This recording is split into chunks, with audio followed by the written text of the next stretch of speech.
예배를 드리는 것이 아니라 하나님께서 우리 한 사람 한 사람을 택하시고 부르시고 하나님께서 우리에게 많은 것으로서 축복해 주시려고 불렀기 때문에 나왔는 줄 믿으시기 바랍니다.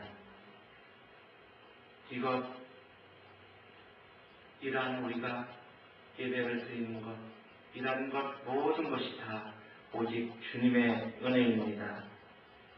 나의 나된 것이 오로지 주님의 은혜인 것만을 깨달으시기 바랍니다.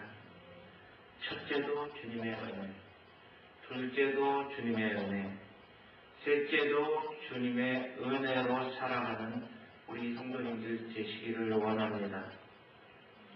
주님께서 우리를 잡아주지 않으시고 주님께서 우리에게 은혜를 베풀어 주지 않으시면 우리는 한 시간도 살아갈 수가 없습니다.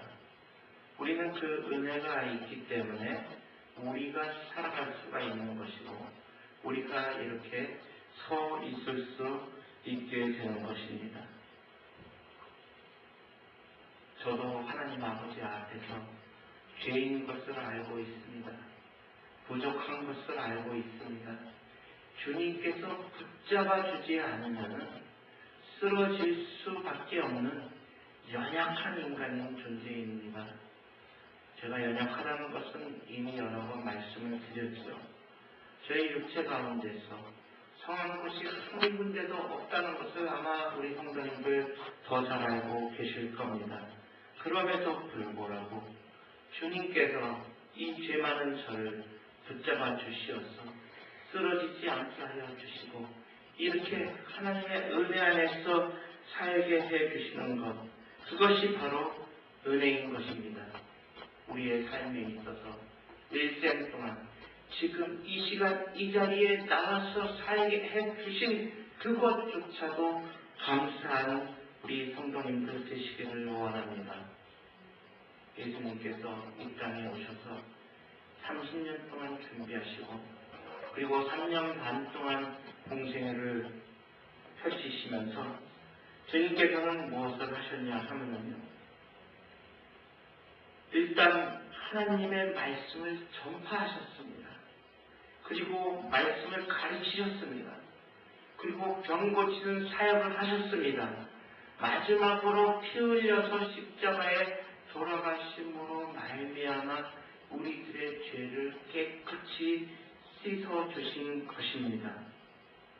그러한 것을 우리가 알기 때문에 우리는 이 축복의 말씀에 따라서 하나님 아버지 앞에 정말로 무릎 꿇으면서 나아가는 성도님들 되시기를 원합니다. 첫 번째로 예수님께서는 가난한 자에게 복음을 전하셨습니다. 4장 18절의 성경은 이렇게 말씀하십니다. 주의 성령이 내게 임하셨으니 이는 가난한 자에게 복음을 전하게 하시려고 내게 기름을 부으시고, 예수님께서는 가난한 자에게 복음을 전하신 것입니다.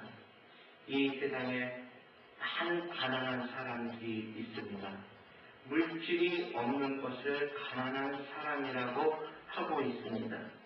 그렇지만 심령이 가난한 것도 가난한 사람이라고 하는 것입니다. 우리가 이 세상 살면서 흔히 하는 말씀들이 있죠. 가난은 나라님도 꼭 구제한다라고 그렇게 이야기를 합니다. 그런데 하나님께서는 우리에게 은혜를 베풀어 주시어서 죄짓고 타락한 우리 영혼을 다시 한번 하나님의 독생자 외아들 예수 그리스도를 이 땅에 보내주심으로 말미암아 우리에게 복음이 전파되게 하셨고 우리의 죄를 깨끗이 사함받을 수 있도록 해주신 것을 우리는 알아야 하는 것입니다. 복음을 영어로는 굿뉴스라고 하죠. 헬라어로는 요한겔리온이라고도 합니다. 그것은 좋은 소식, 기쁜 소식, 복된 소식을 말하는 것입니다. 그럼 그 복된 소식이 무엇입니까?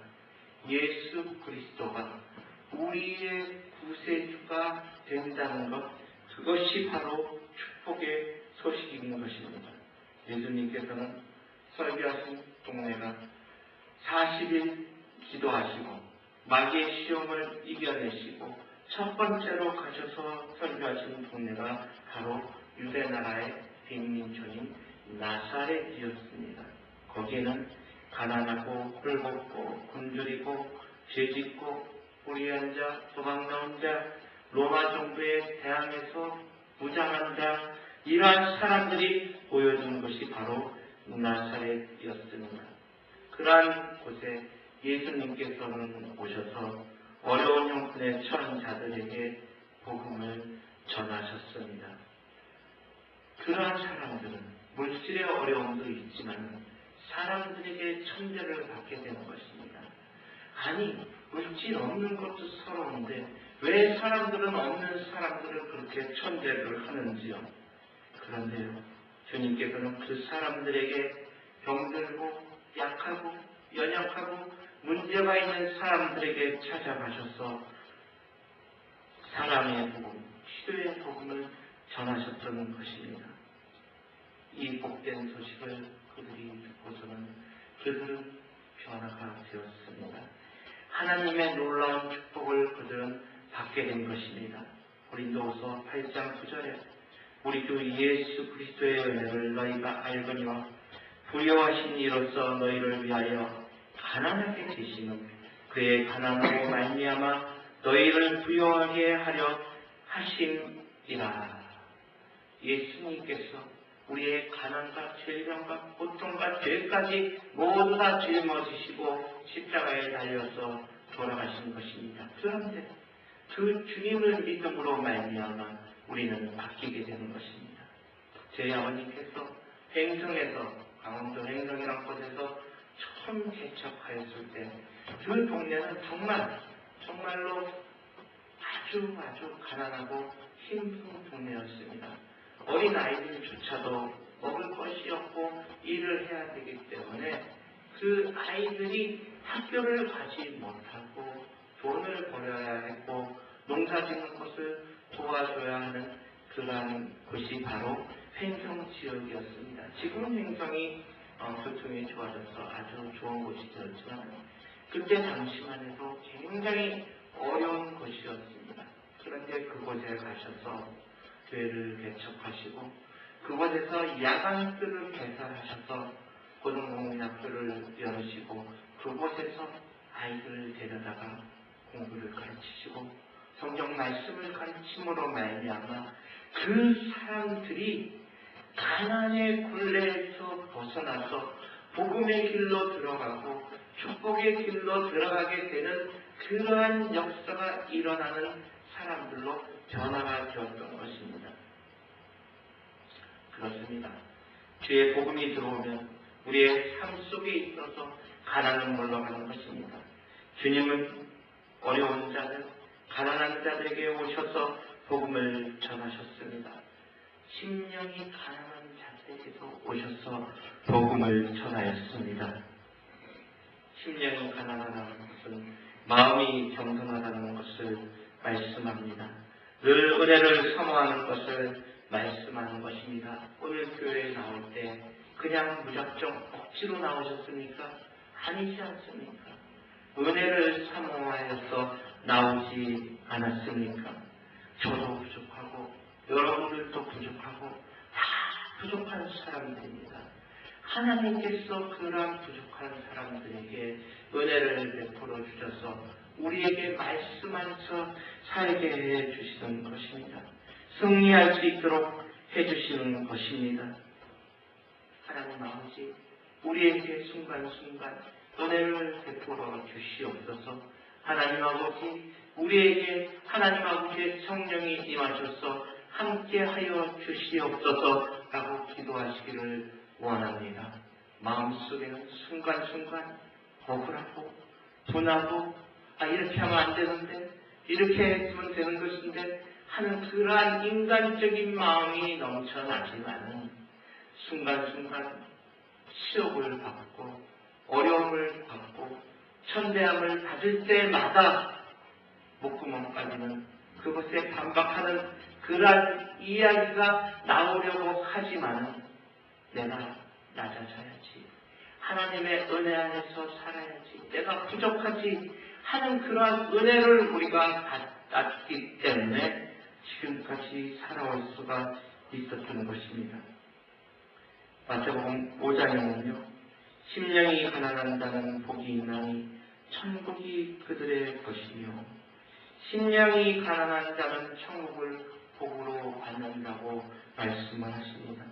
마음이 가난한 자에게, 은혜를 사모하는 자에게 주님께서는 복을 내려주십니다. 하나님이 사랑하는 자에게는 잠을 주시는도다 하는 것처럼 하나님 아버지께서 은혜를 내려주시면 우리가 마음이 평안하여서 잠을 자게 되는 것입니다. 정말로 내가 자고 싶어도 잠을 자지 못하는데도 하나님 아버지께서 그 모든 것을 극복할 수 있게 해주시고 은혜를 내려주시기 때문에 눈을 감고 잘 수가 있는 것입니다. 물질적으로 어려움을 당한다 할지라도 주님의 은혜를 사모하시기 바랍니다. 하나님의 축복으로 말미암아 그 가난에서 벗어나게 되고 소외된 곳에서 우리가 다시 한번 섬김을 받게 되는 것이고요, 헐벗고 굶주린 자를 우리가 돌볼 수가 있게 되는 것입니다. 우리가 물질의 풍량을 받았으니까 우리의 마음이 좀 더 가난해져야 할 것입니다. 좀 더 낮아져야 할 것입니다. 그때 부자와 나사로 중에서 나사로는 천국에 있고 부자는 지옥에 있는 그러한 사건이 우리에게 일어나지 않게 되는 것입니다. 내가 피곤하고 힘들고 지쳐 있을 때에도 주님 앞에 나와서 기도하고 주님 앞에 나와서 예배 드릴 때 우리의 몸이 회복되고 우리의 마음이 회복이 되고 우리가 하나님의 은혜를 받아서 다시 한번 십자가를 우리가 하나님 감사합니다 바라보면서 주님 앞에서 찬양하면서 춤을 추면서 우리가 예배를 드리게 되는 것입니다. 우리가 그 은혜를 받을 때 우리가 정말로 세상에 나가서 주님께 복음을 전하는 귀한 성도님들이 될 것입니다. 주님의 일꾼 되시기를 주의 이름으로 축원합니다. 두 번째로 포로된 자들을 자유롭게 하셨습니다. 4장 18절에 나를 보내사 포로된 자에게 자유를 이라고 우리 성경 말씀은 말씀하신 것입니다. 예수께서 포로된 자들에게 자유를 선포하는 것입니다. 무엇에서 포로가 우리가 되었습니까? 무엇에 의해서? 지금 우리가 노예입니까? 우리가 하인입니까? 아니지 않습니까? 그런데 주님께서는 우리에게 포로가 되었다고 말씀을 하고 계십니다. 무엇에 포로가 되었습니까? 물질의 포로가 되어 있습니다. 권력의 포로가 되어 있습니다. 그리고 알코올의 포로가 되어 있는 사람도 있습니다. 마약의 포로가 되어 있는 사람도 있습니다. 음란의 포로가 되어 있는 사람도 있습니다. 분노의 포로가 되어 있는 사람도 있습니다. 인터넷의 포로가 되어 있는 사람들도 있는 것입니다.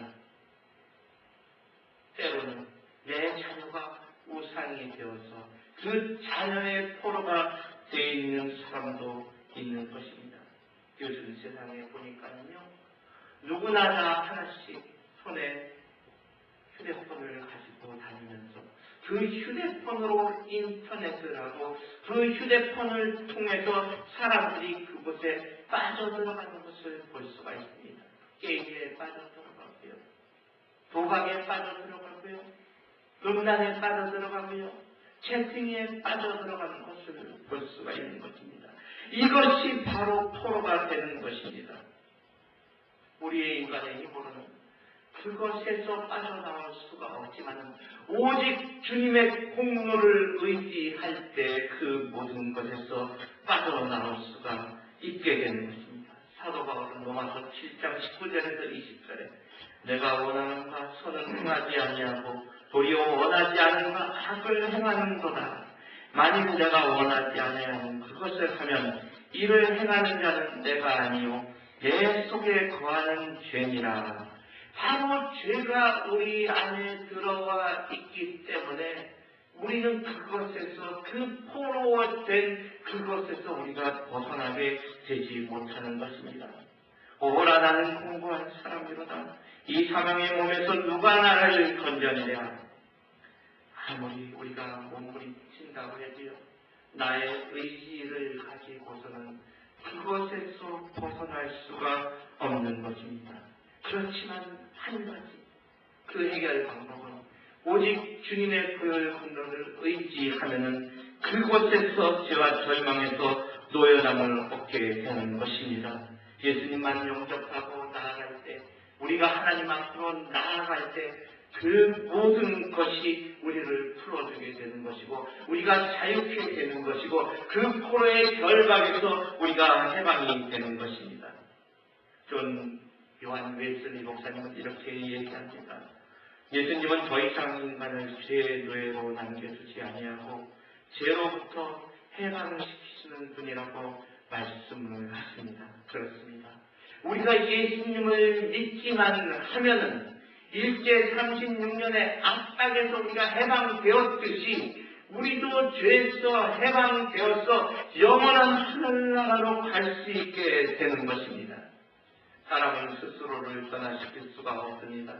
예수님께서 예수님의 이름의 권세로 예수의 보혈의 능력이 우리를 결박에서 해방으로 놓게 하실 줄을 믿으시기 바랍니다.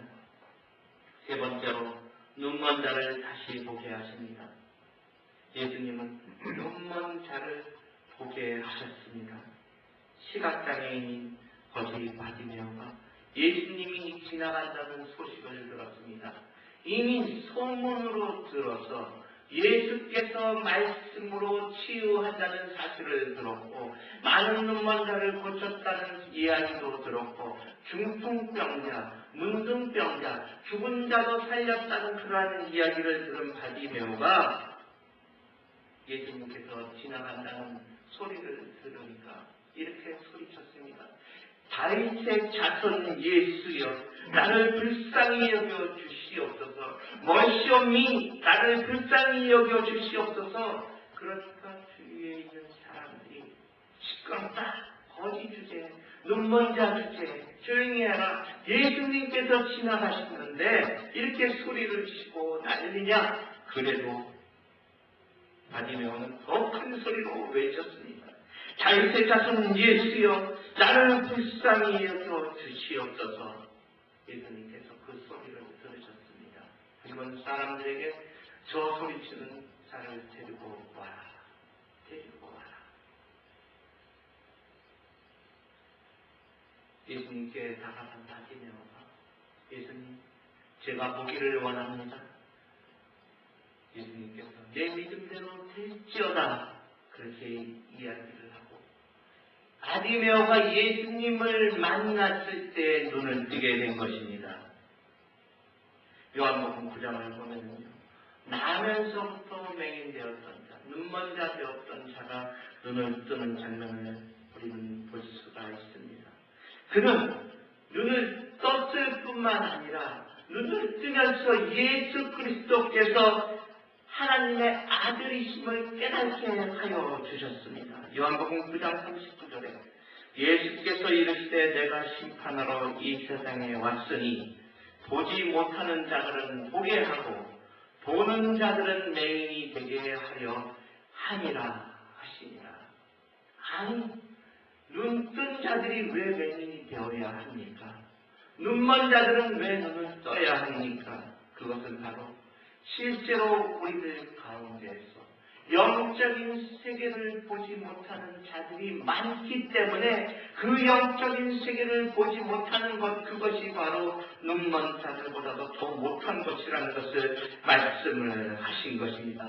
예수 그리스도께서는 이 땅에 영적인 맹인들의 눈을 띄워주기 위해서 이 땅에 오신 것입니다. 그런데 성도 여러분, 과연 나는 영적인 맹인인지, 내가 영적으로 눈을 뜬 사람인지 나의 마음을 돌아보시기를 원합니다. 요한계시록에 보면은요, 7 교회 중에서 라오디게아 교회를 책망하는 말씀이 나옵니다. 계시록 3장 17절에 내가 말하기를 나는 부자라 부여하여 부족한 것이 없다 하나 내 곤고한 것과 가련한 것과 가난한 것과 눈먼 것과 벌거벗은 것을 알지 못하는도다. 그들은 물질의 풍요로움 속에서 살고 있었으나 심령이 메말라 가는 그러한 것을 알지 못했기 때문에 주님은 내가 영적으로 눈이 멀었도다. 내가 벌거벗은 수치 가운데 있다. 라고 말씀을 하는 것입니다. 성도 여러분, 우리가 기도를 게을리하니까 주님 전에 나오시기를 등한히 하십니까? 하나님 아버지의 말씀이 나에게 주는 말씀이라는 것을 깨닫지 못하고 성경 읽기를 등한히 하십니까? 그렇게 하시면 영적인 눈이 감기게 되는 것입니다.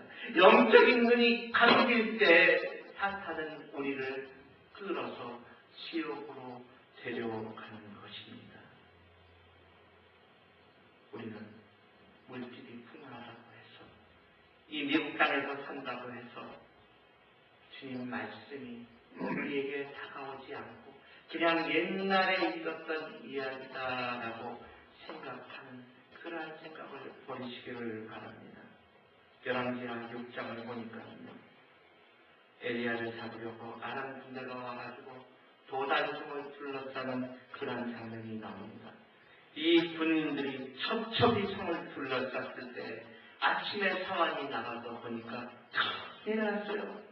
창과 칼을 가진 아람 군대가 겹겹이 둘러싸여 있는 것을 보았습니다. 그러고서는 말합니다. 주인이시여 큰일 났습니다. 아람 군대가 우리를 첩첩이 둘러싸고 있기 때문에 우리는 곧 죽게 되었습니다. 다 잡혀 죽게 됩니다. 그때 엘리사 선지자가 말씀을 합니다. 염려하지 말라. 우리와 함께한 자가 저들보다 더 많이 있다라고 이야기를 합니다. 그럴 때 하나님 아버지 이 젊은이의 눈을 뜨게 하셔서 하나님 아버지만 바라보게 하여 주시옵소서라고 기도했을 때 그 사환의 눈이 떠져서 불말과 불병거가 가득히 엘리사 선지자를 둘러싸고 있는 것을 보게 되었고요. 그리고 두려움이 사라지고 하나님의 은혜 가운데서 위대한 승리를 거두게 된 것입니다. 그렇습니다. 두려움이 우리에게 닥쳐오고 어려움이 우리에게 닥쳐온다고 할지라도 염려할 것이 없습니다. 우리들 앞에 절망의 현실이 다가온다고 할지라도 우리가 죽었다라고 생각하는 그러한 사건이 다가온다고 할지라도 우리가 쓰러져서 다시 일어나지 못하는 그러한 상황이 다가온다고 할지라도 성령 받게 되면은요 하나님께서는 우리를 다시 한번 살려주시게 되는 것입니다. 절망하지 마시기 바랍니다. 포기하지 마시기 바랍니다. 네버 결코 포기하지 마시기 바랍니다. 주님께서 나와 함께 하신다는 것을 알으시기를 바랍니다. 예수님의 제자들도 그 자신들이 성령 받지 않았을 때는 아무 능력도 행하지 못했지만 성령 받고 나니까 예수의 이름으로 명하여서 기도하니까 그들도 병을 고치게 되며 그들도 죽은 자를 살려내게 되는 것입니다. 성령 충만, 말씀 충만해질 때 자녀들은 예언을 하고 젊은 환상을 보고 늙은 자는 꿈을 꾸게 되는 것입니다. 그러한 은혜 충만한 우리가 되었을 때 우리가 나가서 복음 전파하는 주님의 제자가 되는 것입니다. 에베소서 1장 10절에 보니까 우리 주 예수 그리스도의 하나님 영광의 아버지께서 지혜와 계시의 영을 너희에게 주사 하나님을 알게 하시고 지혜와 계시의 영을 우리들에게 주실 때에 하나님의 영을 알게 하는 것입니다. 근심과 걱정과 절망과 원망과 고통이 우리의 눈을 가릴 때 하나님 아버지의 성령께서 우리를 이끌어 달라고 기도하셔서 믿음과 소망의 눈을 뜨실 때 우리가 앞으로 전진해 나갈 수가 있게 되는 것입니다. 영의 눈을 띄어서 복음을 전하는 귀한 주님의 자녀 되기를 원합니다. 네 번째로 주님께서 오셔서 눌린 자를 자유케 하셨습니다. 눌린 자를 자유롭게 하고라고 오늘 본문 말씀에 쓰여 있습니다. 마음이 눌려 있으면요 기쁨이 없습니다. 마음에 평안함이 없습니다. 한숨을 푹 쉬고 있습니다. 땅이 꺼져 한숨만 쉬고 있는 사람이 있습니다. 그런데 그래야 땅은 꺼지지 않습니다. 한숨 쉬면서 살아가고 있는 사람들은 절망의 늪에서 헤어나올 수가 없는 것입니다. 그런데 그 한숨 짓는 순간에 주님을 붙잡고 나오면은 그 사람은 살아나게 되는 것이고요. 그 한숨을 쉬면서 있는 순간에 절망에 빠져 있으면 그 사람은 죽게 되는 것입니다. 옛날 왕들의 수명을 살펴보면요, 옛날 왕들은 오래 살지를 못했습니다. 로마 시대의 황제들의 평균 수명이 35살이었고요. 중국 왕들도 오래 사는 것 같죠. 진시황이 오래 살았다고 얘기를 하는데요. 평균 수명이 36.7세라고 합니다. 그리고 조선시대 사람들은, 조선시대의 왕들은 조금 더 오래 살아서 43세라고 합니다. 왜 그들이 그렇게 좋은 음식 먹고 온갖 보약 먹고 권위를 누리고 높은 자리에 있으면서 그렇게 부와 영화를 누리고 있는 그 자리에서 왜 일찍 죽었을까요? 그것은 스트레스 때문에 누가 혹시 반역이라도 하지 않을까? 누가 쿠데타라도 일으켜서 내 왕자를 가져가지는 않을까? 내 많은 보화를 누가 혹시나 가져가지 않을까? 그러한 염려와 근심과 걱정 때문에 스트레스를 받아서 그들은 일찍 죽게 되는 것입니다. 스트레스 받게 되면요, 암이 생기고요, 심장병, 고혈압, 당뇨, 모든 병들이 발생하여서 몸을 지치게 만들고 혈관 죽음으로 몰아가는 것을 알 수가 있는 것입니다.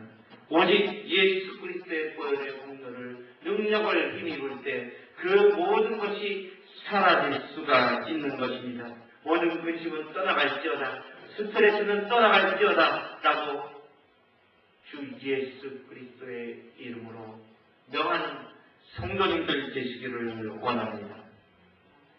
어차피 우리 스스로는 해결 못합니다. 그 스스로 해결 못하는 것을 짊어지고 가면은 무릎 꿇고 쓰러질 수밖에 없는 것입니다. 예수 그리스도의 앞에 나와서 우리가 주님의 말씀에 의지할 때 그 모든 것들이 다 해결이 되는 것입니다. 시편 55편 22절에 내 짐을 여호와께 맡기라. 그가 너를 붙드시고 의인의 요동함을 영원히 허락지 아니하시리로다. 그렇습니다. 마귀는 우리의 짐을 눌러서 우리에게 병에 오게 하고 우리의 관계성을 눌러서 우리가 어려움을 당하게 만들고 우리의 생활을 눌러서 우리가 가난에 찌들게 만들고 우리의 가정을 넘어뜨려서 우리의 가정을 파괴시키고 우리의 행복 관계를 다 파멸시켜 나가고 모든 사람들과의 관계까지도 다 깨뜨리는 그러한 일을 하게 되는 것이 바로 마귀입니다. 내가 절망 속에 빠져 있을 때 마귀는 그것을 놓치지 않습니다. 사단은 그것을 도리어 이용하여서 우리를 자기의 나라로 지옥 번자로 끌고 가는 것입니다. 내게 맡겨라. 주님 말씀하신 것처럼 우리가 주님의 말씀에 의지하여서 나의 모든 것을 맡길 때 우리의 모든 문제를 해결해 주시는 것입니다. 마지막 5번째로 주님이 오셔서 은혜의 해를 전파하셨습니다. 여기서 말하는 해는 하늘에 떠있는 그 태양이 아닙니다. 바로 한 해에 2해 하는 그 해를 말하는 것입니다. 구약시대에 보니까 안식년이 있습니다. 안식년은 7년에 한 번씩 있습니다. 그 안식년이 7번 지나고 나면은 희년이라는 해를 말해서 50년째 되는 해, 77이 49, 49년이 지난 다음에 50년째 되는 해를 희년이라고 해서 모든 문제를 다 해결받게 만드시는 것입니다.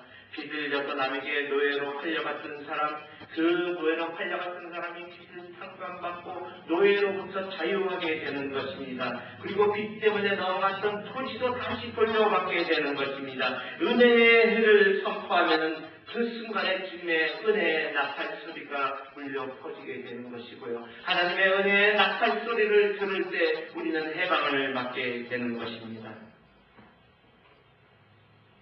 레위기 25장 10절에 너희는 50년째 해를 거룩하게 하여 그 땅에 있는 모든 주님을 위하여 자유를 공포하라. 이 해는 너희에게 희년이니 너희는 각각 자기의 소유지로 돌아가며 각각 자기의 가족에게로 돌아갈지며 라고 말을 합니다. 예수께서 우리에게 오실 때 우리에게 있어서 희년의 그 50년 만에 오는 그 희년은 50년 만에 오는 것이 아니라 매일매일 한 해 순간순간마다 예수께서 나에게 있을 때 그 희년의 해는 우리에게 항상 있게 되는 것입니다. 절강에서 해방받게 되는 것입니다.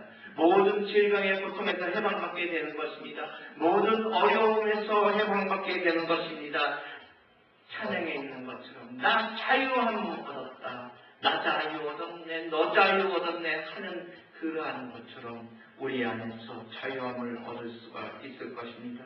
이르시되 내가 은혜를 베풀 때 너에게 듣고 구원의 날에 너를 보았다 하리니 보라 지금은 은혜를 받을 만한 때요 보라 지금은 구원의 날이로다. 고린도후서 6장 2절에 이렇게 말씀하셨습니다. 예수님을 믿기만 하면, 성령을 나의 주인으로 섬기기만 하면, 나의 주인으로 나를 이끌어 가도록 나를 내놓기만 하면은 우리 마음속에 기쁨과 평안을 넘치게 하여 주실 것이고요. 우리의 영적인 눈을 뜨게 만드실 것입니다. 우리의 삶에 있어서 물질의 축복을 원하십니까? 주님을 영접하시기 바랍니다. 우리의 삶에 있어서 건강의 축복을 원하십니까? 주님을 영접하시기를 원합니다. 우리의 삶에 있어서 자녀가 잘 되기를 원하십니까? 주님을 영접하시기 바랍니다. 지금 이 순간은 비록 어려울지라도 하나님께서 그 모든 문제를 해결하여 주실 것입니다. 예수님께서 이 땅에 오셔서 가난한 자들, 어려운 자들에게, 병든 자들에게 복음을 전파하고 그들의 양약한 것을 치료해 주시옵시고 그들에게 은혜와 기적의 축복을 내려주셨을 때 그 축복을 믿고 따르기만 하면 그 축복이 나의 축복이 되는 것입니다. 하나님께서 우리에게 은혜의 해를 주셨습니다. 그 해를 누리면서 하나님의 말씀 안에서 기쁨으로 사는 성도님들 되시기를 주님의 이름으로 축원합니다.